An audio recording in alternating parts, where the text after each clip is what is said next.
ay na siyang tanglaw ng bansang ating tinatanaw. Ang wika ay ama na siyang naging haligi, bisig at sandata upang makamit ang hinangad nating laya. Ang wika ay hiyas ng pagkakakilanlan saan tayo bumagtas. Ang wika ay kalasag ng ating bansa laban sa mga sakim na banyaga. Ang talas nito'y maihahambing sa isang punyal, at ang puluhan nito ay nagsisilbing utak laban sa mga hangal.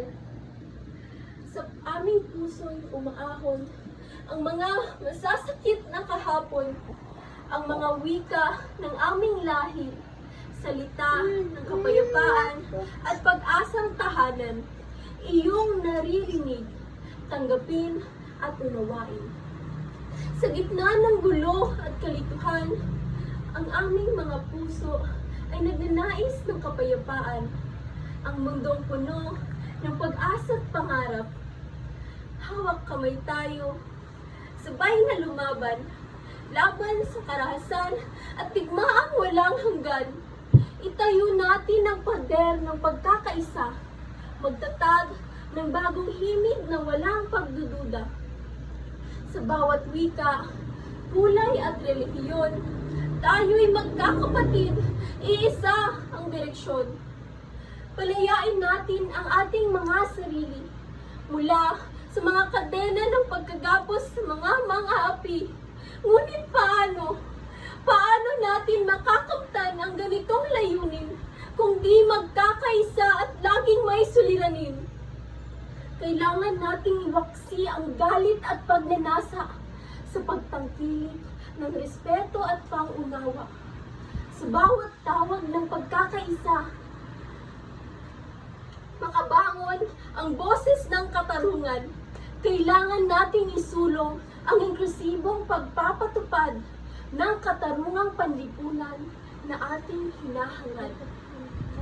Kapag ang wika ng kapayapaan ay namamayani, lumilipad, lumalaya ang ating kaisipan at damdamin. Sa mga barikada ng pagtatalo, kami nananatili, naghahatid ng pag-asa, pag-unawa sa bawat panig. Huwag nating hayaan na ang takot at kamalian ang pumawi sa ating magandang kinabukasan. Dahil sa bawat pagkakataon, tayo'y magkakaroon ng pag-asang liwanag. Kapayapaan ay ating makakamtan kung tayo'y magtutulungan, tapat at wagas. Kulay, wika at kultura, magkaisa at magtulungan.